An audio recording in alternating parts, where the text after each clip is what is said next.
En la actualidad es una realidad que no todos los ciudadanos tienen los medios económicos para adquirir propiedades. Entonces, esto hace que como consecuencia los ciudadanos caigan en el supuesto de hacerse un ocupas. Y los ocupas son las personas que se dedican a invadir viviendas o algún tipo de locales deshabitados sin el consentimiento de el propietario. Y lo primero que hace un ocupas es informarse sobre dicha propiedad y después se mete ya sea por la puerta, por alguna ventana o por otra cosa que pueda ingresar sobre la propiedad para posteriormente de forma en el interior la cierran para que en el exterior ya no puedan ingresar sobre esa propiedad y así se meten de manera ilegal a esas casas. Y con esto tenemos que tener en cuenta que hay dos tipos de actos delictivos que derivan de las personas como denominadas ocupas. El primero es el allanamiento de morada, que está previsto en el artículo 202 del Código Penal, y está el otro supuesto, que es la usurpación de propiedad, que está previsto en el artículo 245 del Código Penal.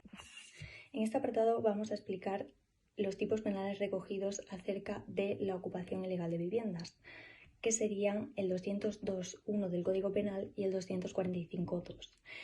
Se diferencian uno de otro, puesto que el primero, el 202.1 del Código Penal, sería competente del Tribunal del Jurado, ya que se trata de un delito menos grave, y aquí estamos ante un allanamiento de morada, puesto que el sujeto activo es el tercero que irrumpe en una propiedad privada para ocuparla y entonces estaría castigado con una pena de prisión de 6 meses a 2 años, mientras que el 245.2 se diferencia del 202.1 en que ya no es un allanamiento de morada, puesto que sería una usurpación ilegal de un bien inmueble o de un patrimonio ajeno.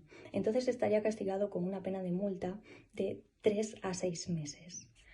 La diferencia reside en que en el 245.2 es una usurpación pacífica, entonces no puede estar castigado con la pena de multa que se castiga por el 202.1, que es un allanamiento de morada de un propietario y es su residencia habitual. Entonces, por ese motivo, estaría castigado con una pena más grave.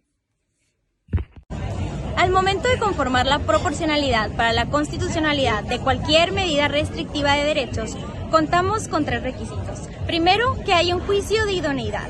Segundo, que haya una medida necesaria y que no exista una medida aún más moderada para la consecución del juicio de idoneidad. Y tercero, el juicio de proporcionalidad en sentido estricto. Por lo tanto, esto quiere decir que la proporcionalidad exige lo siguiente. Primero, las exigencias del correcto desarrollo del proceso.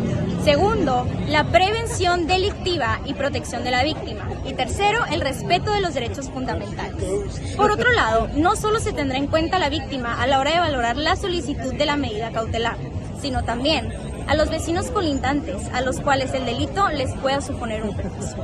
Conforme al artículo 13, se establece que no existe ningún motivo para adoptar la medida cautelar inaudita aparte, ya que esto resultaría ilógico, que pudiera celebrarse un juicio sin asistencia del investigado. La diferencia entre los tipos de los artículos 202 y 245 del Código Penal radica en que en el primero la ocupación es en la residencia habitual o morada del titular, elemento objetivo que ocurre siempre que la privacidad del titular resulte lesionada cuando alguien entre en la vivienda sin permiso de ese, mientras que en el segundo el objeto material es diferente, ya que hace referencia a un supuesto de hecho cuyo patrimonio inmobiliario del titular no constituye morada. En cuanto a las segundas residencias o residencias de temporada de los titulares de los derechos, también están incluidas en el tipo, aunque en ese momento no se encuentra habitada la casa en cuestión. Entendemos por medidas cautelares las resoluciones judiciales que tienen como objetivo asegurar el resultado futuro de un proceso. La Ley Orgánica 1 del 2015 estableció un cambio en el tipo de delito, siendo ahora con la modificación de la ley un delito lieve en vez de menos grave.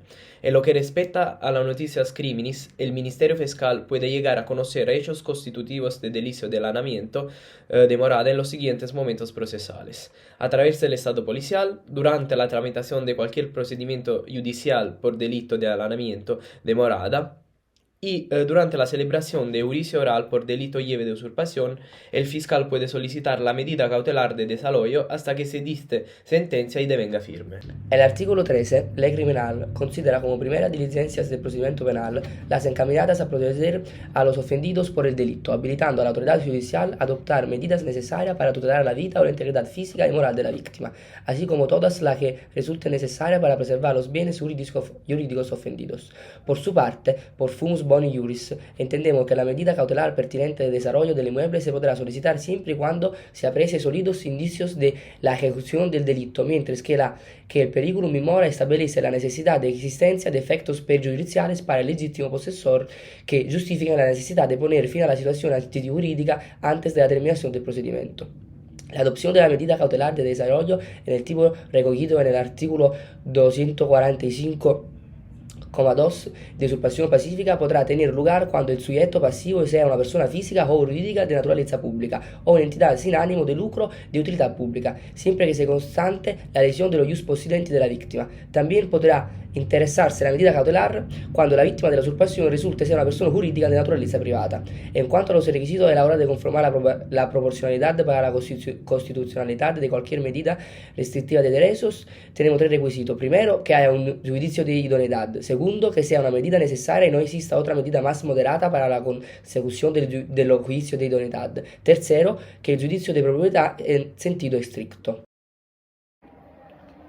Finalmente, y como conclusión, al ser un estudiante Erasmus, desde un punto de vista externo, esta figura jurídica también aparece en nuestro país, por ejemplo en México, y se ha considerado una mafia, ya que se han creado fuertes incentivos al posesionarse de viviendas abandonadas de manera ilegal, y siendo su coartada el hecho de que nuestro derecho constitucional es el de que todos tenemos derecho a tener una vivienda digna, y es detrás de este del cual los sujetos activos se esconden para poder justificarse al momento de posesionarse de esas viviendas abandonadas de manera ilegal. Por lo que entendemos ahora que tanto en otros países la figura de los ocupas también existe y es mucho más común de lo que pensamos. Las personas que andan buscando posesionarse de manera ilegal de estas viviendas, pues es con fines de hacer daño al propietario de la vivienda, y así formulan su coartada con lo que acabamos de mencionar anteriormente. Hola, ¿tú sabes qué es un ocupas?